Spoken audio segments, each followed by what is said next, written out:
Hello, I am Justin Moore. I am so excited to chat with everyone today. Welcome to Creator Wizard, your step by step guide to the business of being a creator. I'm super excited to be launching a new series on the channel called My First Brand Deal, where I interview creators and influencers about their first deals and the lessons that they learned over the years working with brands. So today we're chatting with Stephen Miller Hey, of the Miller hey. fam. Hey, Stephen.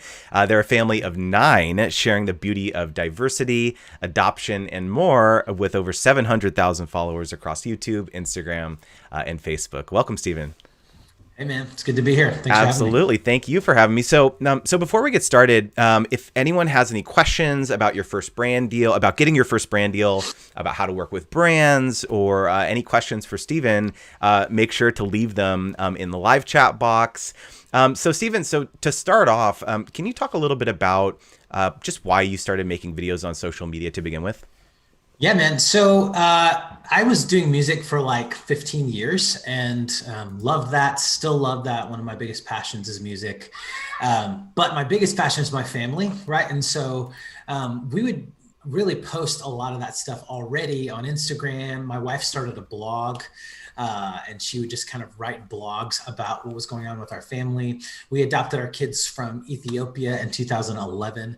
And so people were kind of interested in that. And so we'd kind of, you know, chronicle that journey. And then we brought two more kids home from China in 2017.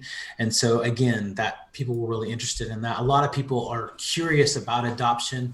There's a lot of questions, sort of a lot of mystery around adoption. And so we really were trying to remove the fear of the unknown and sort of demystify adoption by just sort of showing how we did it, living our lives a little bit in a way to encourage people. And that there are 150 million orphans in the world, and so we were like, man, let's maybe help be a guide, I guess, with our journey. And so we started doing some blogging with that, and a lot of people were really encouraging us to try to do a show of some sort. Okay. That's kind of nerve wracking, honestly. Amanda's she's an introvert, and she's so good with words. So she would blog, and around that same time when we brought Lincoln home from China, both our a few of our kids are special needs. Lincoln was going to need some significant brain surgeries, a lot of Wow. therapy, and things like that. And we weren't quite making the money, so we were like, man, what if we started YouTubing? Like maybe it would take off. Who knows? Maybe we could make an extra $500 a month or something like that we could really help with those medical bills. And we really didn't know. I honestly thought like YouTube's a little more like Vimeo, like it's just a hosting site where I can, upload a video and put it on our website, and had no clue that YouTube was this really robust kind of online community with really intelligent algorithms and, all that kind of stuff like that. So we put up our first video a little over a year after we adopted our two kids from China. And because of my following that I had already had from doing music, it picked up a lot of steam pretty quickly. So, you know, we hit that 10,000, mark of subscribers like in our first week. And it was pretty cool. We were like, wait, what in the world? Like, this is really cool. And again, we weren't making really any money at the time. So we just were doing it because we love telling our story, and our kids love telling their story. And so that's kind of why we started. And we really didn't ever think that we would be able to do it, as a actual career by any means. We were still planning on continuing to do music. I was Mm-hmm. doing some pastoring at a church. I was doing photography, wedding photography, engagement photography. I was doing a food and culture blog. I have all these other, I'm just an entrepreneur by nature. So Right. I'm like spinning all these plates. And Amanda really kind of took the helm on the YouTube initially. And so she edited a lot of those early vlogs. She did a lot of the filming on those early vlogs. And it was really, just a step of faith that moment by moment, we were just seeing what's next, no real plan, no real idea of what YouTube was about or how any of this worked. We were just trying to figure it out. And luckily, I think it resonated with some people. And we listen to, I listen to a lot of podcasts. One of them is called How I Built This with Guy Raz. And he asks every one of these like Fortune 500 CEOs, like mega successful guys, how much factor of luck do you think played into it? And they all say, oh yeah, it was all luck, So as a Christian, like I would say that God blessed us, maybe not as much luck, but so much what we would consider blessing. And so then, we were prepared to receive that and kind of take that and run with it at the same time. So yeah, it's kind of been a wild ride. We're still trying to figure it out. So talk a little bit of, like, was there an inflection point that you found, or like a particular video, or like you mentioned that you obviously had some following, initially, right? Like there was, you had a following from your music before, but then you had, 10,000 subscribers almost overnight. But like what, was there another series of events that just kind of like catapulted you into that next level? Well, when we first started YouTube, our son was kind of in the thick of it. Like he had double bilateral brain surgery there at Stanford in Northern California, near where you guys are actually. And so we were telling that story a lot, and it just felt really raw and gritty, I think. But three of the things that we said early on was like, we're never going to do fake drama. We're never going to do clickbait. We're never going to gossip or tear people down.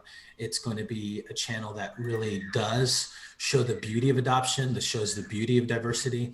We're never going to make our kids, we're never going to do anything that our kids would look back on and be like, gee, thanks, Dad, like for painting me in that light. We want to honor and protect our children, protect our family. And so no exploitation or anything like that. So I think that early on kind of set us apart a little bit from a lot of what's going on YouTube, and built trust with our subscriber base. And we really began to see them as a safe place and as a family. And so, we were early on, we were called Grace for the Millers, and we switched it to the Miller fam, almost as if to say, you guys are our fam, like you're our online family, and I think people resonated with that as well. And so getting to feel like they're part of this big family, that was one of the things. But I remember us being at 35,000 subscribers. It was March of 2019. We did a video, and I was like, guys, if we can hit 100,000 subscribers this week, I'll let them wax my legs, or something stupid like that. We were just being silly. And we didn't hit it. I mean, that was like by the end of this week, and, we didn't hit it, but that was the day. I remember we saw it. And then, around that time we went back for Lincoln's checkup. We did a collab video. And then right after that, we did a video, we did a collab video with a couple of families who had a little bit bigger audiences, maybe like 200,000 or something like that. And then we came back and we did a video that did pretty well. We came back, we did a video called Our Chinese Daughter Speaks Only Mandarin for 24 hours. And that kind of did it. So there's sort of these two dominoes that were falling down. And I think that sort of boosted the algorithm in our favor. And then Amanda did a video called Morning Routine for a Mom of 7. And initially it didn't do great, like for the first week or something, but then something happened and they clicked it on, and like we went, Friday we hit 100,000 subscribers. Monday we hit 200,000 subscribers. Friday the following, or that week we hit 300,000 subscribers, and it was just like holy off to cow, the races. That's incredible. So we were like, geez, and I can't describe like that feeling. Like it's just people, I think, saw just a regular mom and how she was trying to do life in a way that was, peaceful and full of joy. And obviously the kids are beautiful and very diverse. And that was really kind of the tipping point, turning point for us. And so around September of last year, we'd been going for a year and a month. Okay. We'd been doing YouTube for a year and a month. And we were like, man, this is actually like, feels like it could be sustainable to where I could start doing this full time. I had been editing 3 videos a week for like 6 months straight and burning the candle at both ends, and there was really no candle in the middle left. And so working basically two full-time jobs, trying to do all this. And we were like, let's do the most responsible thing possible. Let's quit our full-time job and go full-time on YouTube, and somehow we'll provide for these 7 kids. And there's been ups and downs obviously over that, but I think overall it's been so worth it because I get to be home full time with my kids. It's certainly a lot of work. I mean, anybody who's done YouTube knows, or any kind of online creator type platforming, it's a lot of work, especially if you're going to be consistent and excellent with it. But it's so fulfilling because like my life gets to be my family, and so that's been really rewarding. Yeah, that's really incredible. And we've got some great questions in the chat here, and I think maybe this is a good opportunity to transition to talk about when you started first working with brands, right? Because when you talk about sustainability, right, quitting your full-time job, right, you also have to have an income, and YouTube AdSense revenue isn't always super predictable, right, from one month to the next, right? You don't know if certain videos are going to be demonetized or things like that, right?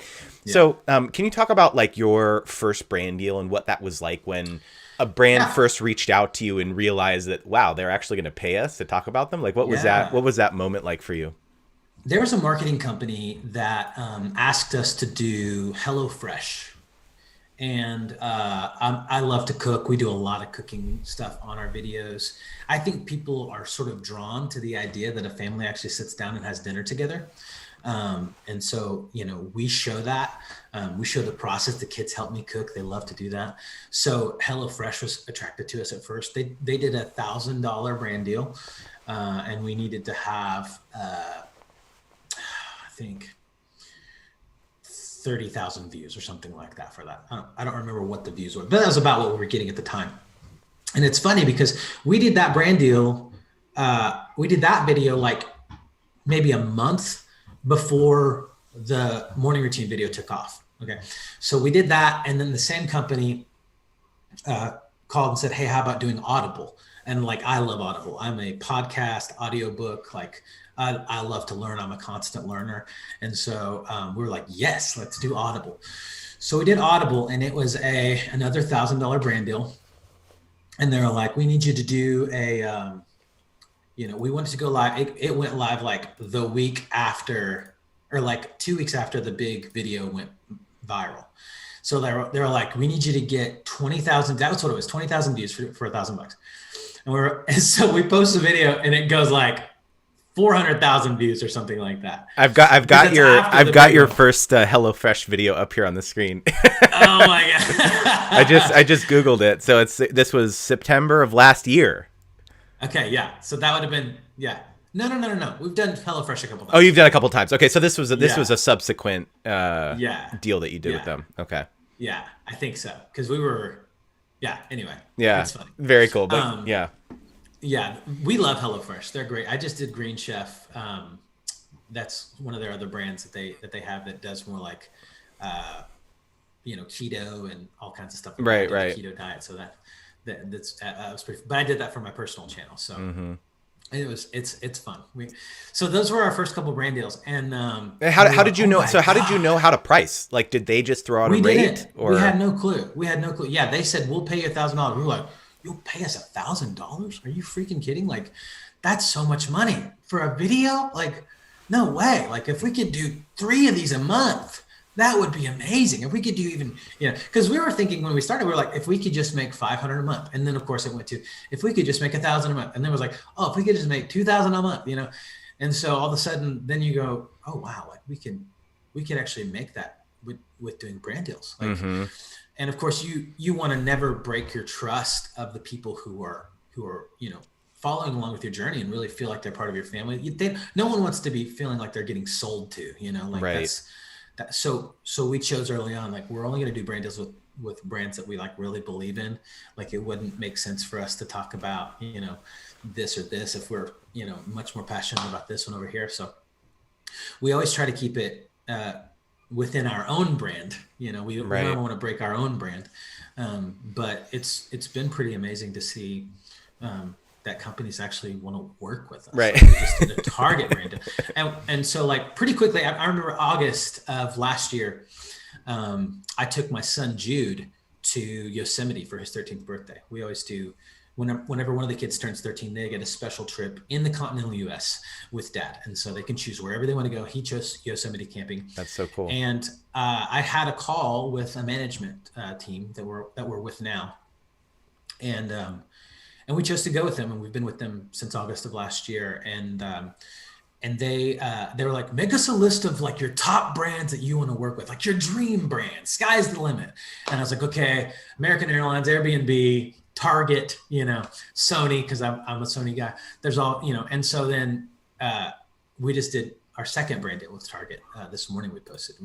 It's just really humbling because it's like, man, we're in Target every day, like literally every day, sometimes twice a day. Like somehow every date night ends with us in Target, And so it's really fun to be able to go like, let's where there can be synergy with something that we really like that's a no-brainer. Mm-hmm. I got your Target brand deal pulled up on Instagram here. I was just going to ask you. So Oliver actually had a great question in the chat about this. He was basically saying, like, how do you figure out how to price your first brand deal? You mentioned like they just kind of threw it out to you in the beginning because that's a really challenging thing, right? Because it's like if you haven't done if you don't have a ton of experience, maybe you don't have really any other friends who are creators. How do you know what to price? Like if you're so new to this, and it sounds like they threw it out there, but like how did it work when all of a sudden your views are so much larger now, and it's like you realize, okay, well, $1,000 isn't going to really cut it anymore. Like, so how did you have that conversation with some of these brands that you may have worked with previously, and now it's like need to come back and be like, well, we need more money than that now. Right. Yeah. I think, what's helped us is that we do have a manager that does that. I'm not shy about it. When I was doing music, I negotiated all that forever. I think it's never fun to tell people this is what I'm worth, and then people be like, really,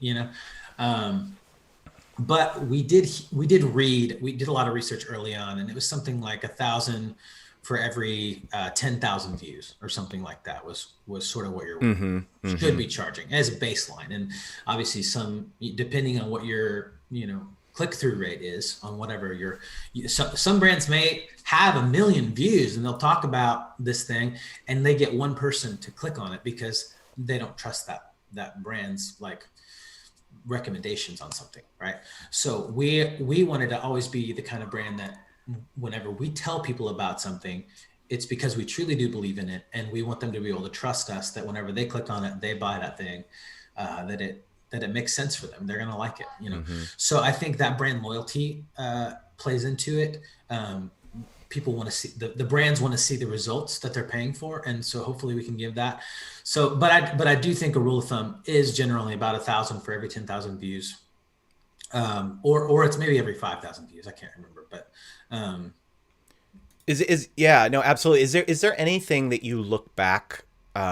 Anything that like happened over those first few brand deals where you look back on it now and you kind of just like slap your head and you wish you kind of maybe would have done things differently? Yeah, I think, I don't know that we would have. I think whenever we did the Audible deal, we were like, dang, like, but that's sort of the nature of the beast. Like at any given time, something could go gangbusters, and often it does, or something could really underperform, right? And so there's sort of that ebb and flow on pricing, because you could get paid way too much and the video not do well, and I'm not going to be like, oh, I want to give you guys some of this money back, like, so it sort of goes both ways, right? There's a little bit of a gamble on it in some ways. So I don't know if there's anything I would have done differently. I think we just want to always be giving more than we're getting to these brands, and we want them to want to work with us again. And so if we can under promise and over deliver, I think that's a huge thing. And I feel like we've really tried to stay consistent with that. And so the only time I would ever regret something is if I turned in something that I did not feel was my A game. Right. I think that would really, I don't know if I'd be able to sleep at night with that, Yeah. Just because then I'm worried like, oh, they're never going to want to work with me again. Right. And I never want that to be on my conscience. No, absolutely. And Charmaine has a great question here in the live chat, which is that she's asking, like, do brands mainly email you, or are you able to kind of email them if you know, email them for a deal too? So, like, where is most of, like, how do you source most of your brand deals? So, we do work with a manager, and we have an account set up that they get all that and they kind of do all that. If I did not have a management representing us, I would not feel whatsoever shy about going to brands and saying, hey, this is what we can offer you. We would love to partner. And you have sort of a pitch idea, right? So if I ever go to a brand, and I've done this before, I'll often send this to our manager and say, "Here's the pitch idea. I want you to take it to him." And the manager can be the middleman who helps us to sort of coordinate what all that looks like. Mm-hmm. But I'll write out, "Hey, this is what this is what the pitch looks like. This is what the video would look like, or the Instagram would look like," and I'll detail the video idea and why we think that it'll work, and why we think that it's a seamless integration for us, that people will trust us whenever we recommend it, and then I'll just say, go after it. But if it were me doing my own agenting or whatever, that's how I would go about it. I would find their contact. I would go after them and say, here's my pitch. And you don't make it too long. I mean, no one's going to read more than a paragraph. But bullet points, super quick. Justin, you know way more about this than I do, because you're the creator wizard here. So, but if I were doing it, and you never know, we may at some point. But if I were doing it, that's probably how I'd go about it.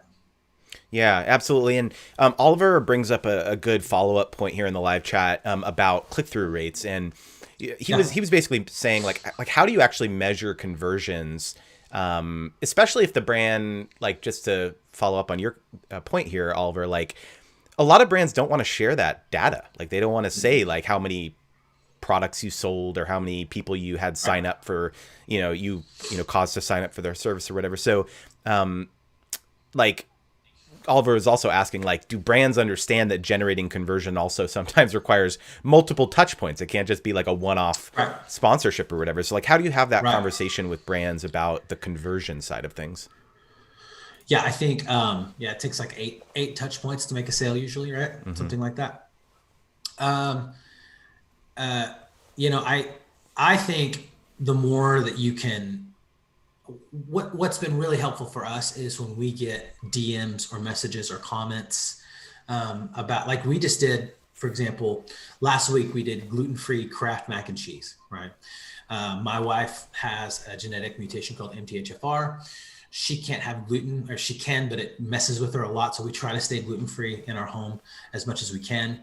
But it's really hard to find really great gluten-free products. Mm-hmm. So that taste good, that don't taste like they're gluten-free, right? So we tried it. We were like, oh, that's actually really good. I grew up on Kraft mac and cheese. So I'm like, oh, I'll sing the Blue Box Blues song. I don't know if any of you guys know what that is. Maybe a generational thing. But we did a couple of Instagram posts for them. And we actually got like so many DMs from people saying, oh my gosh, I saw your thing. And we went to Target and bought it, or we went to Kroger and bought it. We got it, and it's so good. So I'm screenshotting those and I'm sending them to our manager to send. So any kind of positive reinforcement that you can send, if there's comments like, oh my gosh, I just tried this and it's amazing, you're going to send that their way, because even if all it is brand awareness, mm-hmm. and it doesn't necessarily have a clickable conversion, sometimes people don't click the link, mm-hmm. right? Sometimes they just go and get it in the store, and that's not measurable necessarily. So mm-hmm. the more you can give those kinds of, evidential type things, I think that helps. And also it builds that relationship a little bit more too. Like, you still care. You care that they know mm-hmm. that this is working. It definitely, in my experience, having been kind of on the agency side of things for quite a while as well, those anecdotes of, people seeing the brands, or even the brand manager or the agency seeing the comments where everyone's like really excited about it and, oh, I'm going to go buy it and things like that. Like, oftentimes, like you said, it's a lot of these campaigns are brand awareness based. So it's like hard to actually quantify if you're driving foot traffic into a grocery store or a retail location or something. So, showing those in addition to the impressions and the reach and mm-hmm. engagement mm-hmm. that you're seeing on the content, you're totally right. Like, being able to share those things, like those screenshots of those positive comments are what the agency or the brand puts into their recap report for the campaign. They Right. screenshot the Yeah. high level comments and they're like, look at all this great feedback that we got Yeah. on the campaign, Yeah. you know? So you're Because for 100% them, it's right. job security, right? For Yeah, them, it's exactly. like, It's hey, CYA. yeah.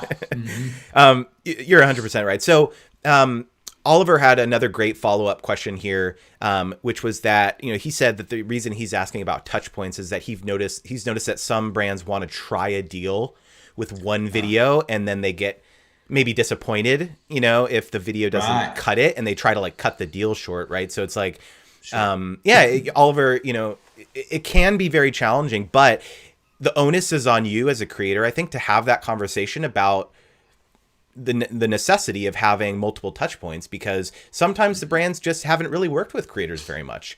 Right. They don't have a lot of experience in understanding like what the benefit is behind having a deal, multi asset, multi video deal. And so, it behooves you to have those conversations, try to educate the brand. So it's a great question. Stephen, I wanted to jump back to you real quick about, you talked a few times about having a manager, right? And Sure. how that, you made that decision about a year ago to make that jump. Like,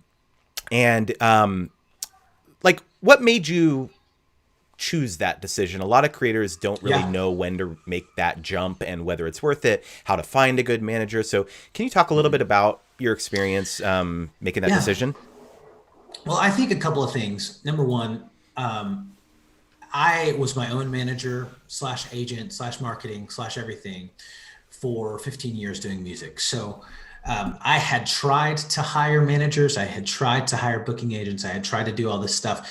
And I always found them coming up short because I'm the most passionate person about my own work, and I'm going to do the best job. I'm going to care about it more than anybody else, right? And so that was big for me. I was like, man, I don't know if I can trust someone to take this on. At the same time, I was recognizing in myself, like, I'm not an expert in this field yet. I need to become an expert in this field, but I'm not there yet. And so when we started interviewing this manager, and they were interviewing us because it was a two-way thing, to see if it was going to be a good synergy and a good relationship. I told them straight up, listen, like, I don't trust that you're going to do a good job. I'm sorry. So why don't we do a 6-month trial? Okay. And Mm-hmm. we can, it can be one of those, we can cancel it anytime or whatever, but that's just a nice little marker that we can, at 6 months kind of evaluate and see how's this working for us on both sides. And if it's not working, no harm, no harm done, no hard feelings. We'll go our separate ways and that'll be okay. They not only performed to my expectations, I think they really blew it out of the park. And so I was pretty impressed with them and felt very comfortable handing over the reins as management. Now that means you're giving 20% of your income away, but it's contracts so that if a brand comes back So and did you get to negotiate that cut, or is that they basically said that's standard? that was their thing, and that's kind of across the board. Whenever you're doing music, it's going to be 20%. Whenever you're doing whatever, and if we bring on more people onto the team, we've talked about getting an agent that's full-time pitching us for brand ops, and if that's the case, they're going to look at doing their 15%, and our management would drop their percentage down to make way for that. Mm-hmm. So there's all kinds of stuff like that. But as you're building your team, eventually your management is really spinning all those plates for you so you can focus on being a creator. With I 7 wanted to kids. interject real quick because I want to clarify some points for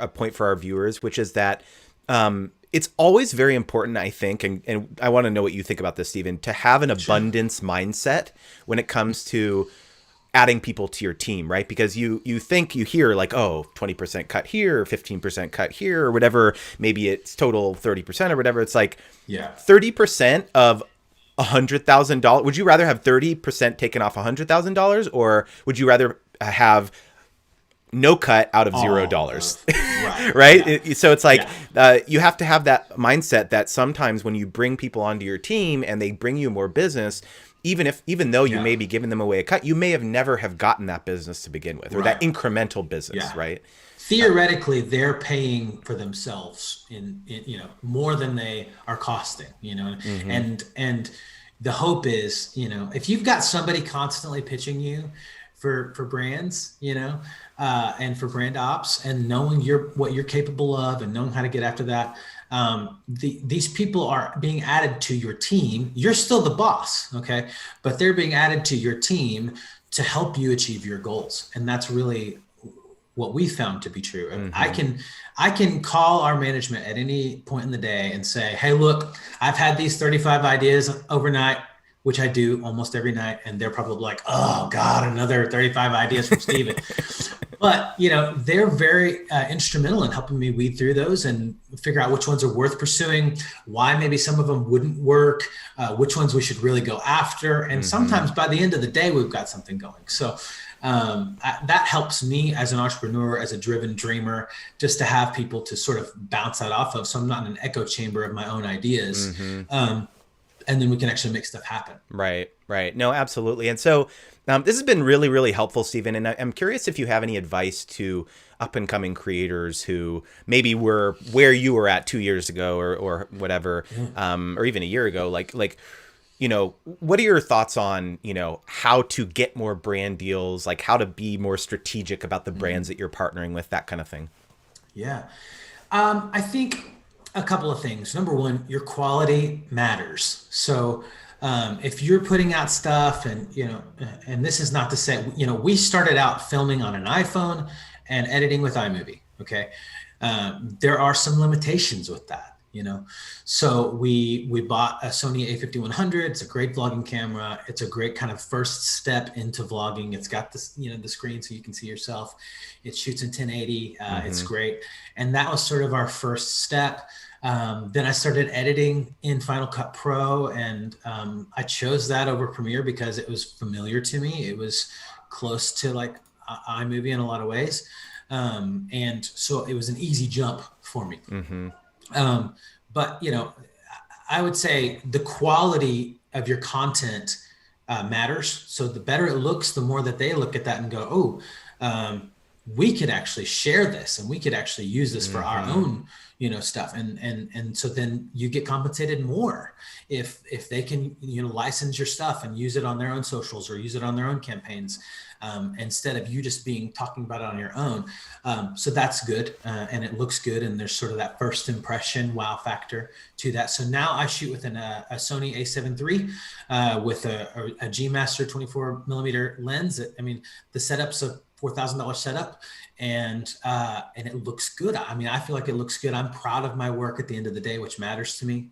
And I think that translates to a confidence that brands want to work with, number one. So number two, I think stay consistent, and you can sort of, drop the minnows in the water, as it were, by maybe giving away a little free promo about things that you're passionate about, brands that you want to work with.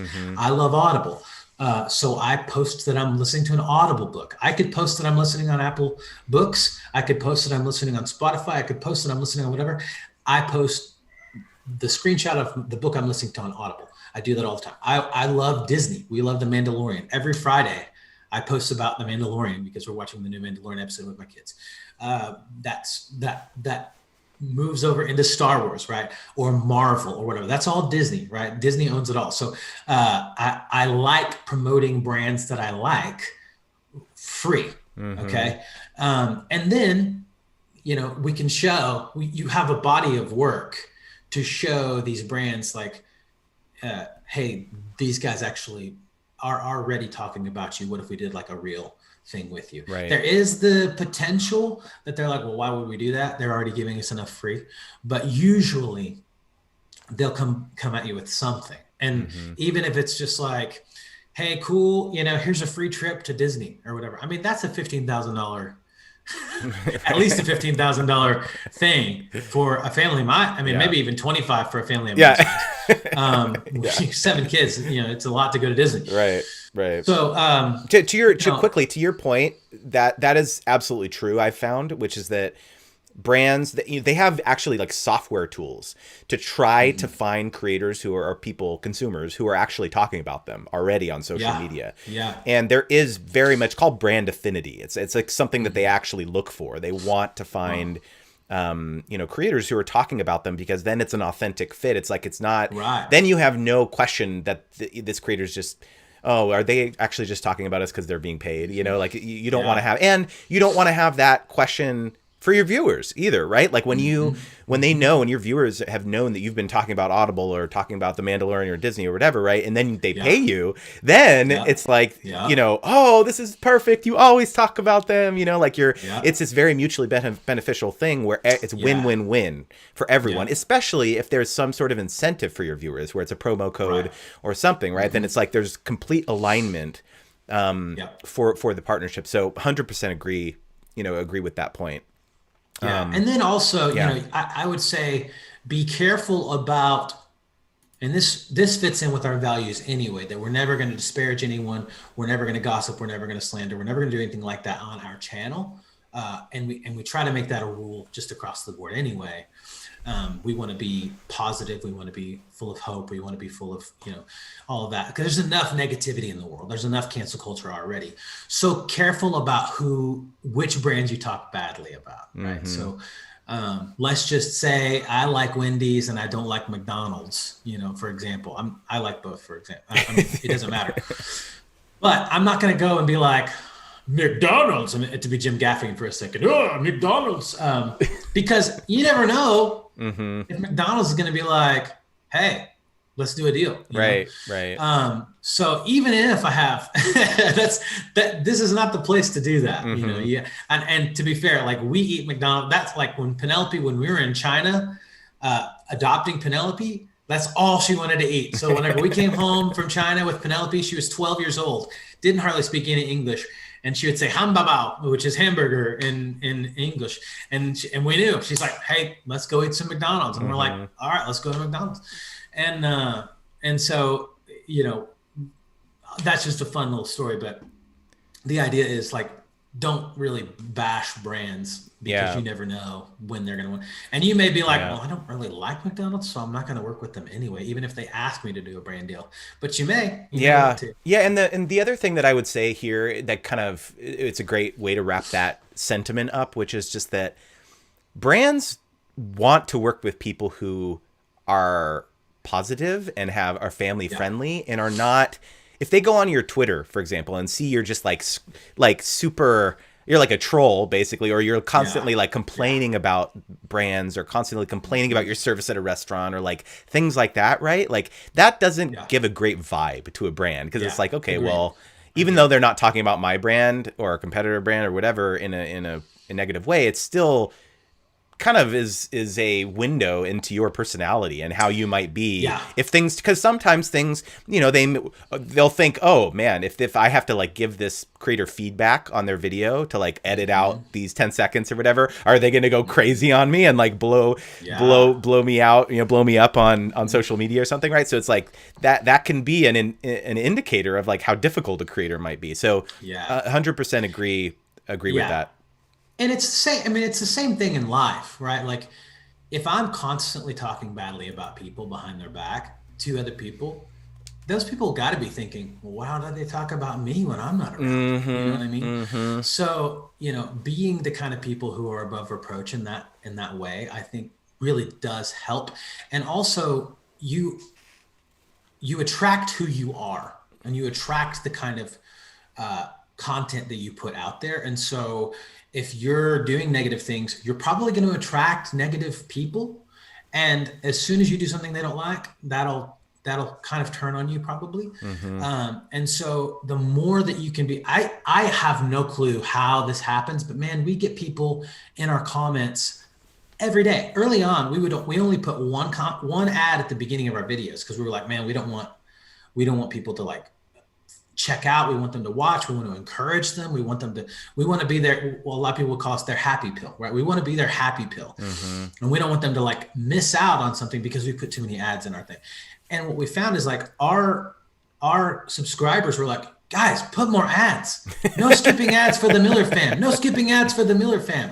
And we're like, are you kidding? Like, and it's because people want to give back. They want to feel like they're part of your family. They want to feel like they're in your life. And if the only way they can give back to you for the blessing that you're giving them and whatever that means to you is to watch your ads, that's awesome. So I think the way that we've gone about just trying to build trust with our audience, it does pay itself back in spades. It may not grow as fast. We may not get the viral video from the clickbait, whatever, but it'll have a longer, consistent growth that I think will be there for the long haul.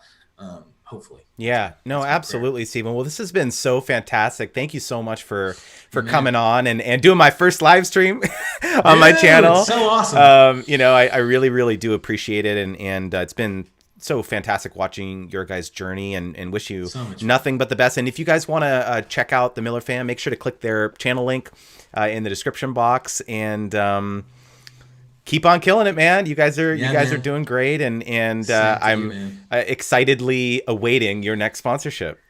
Same. All right, thanks again. Thanks, guys. Bye.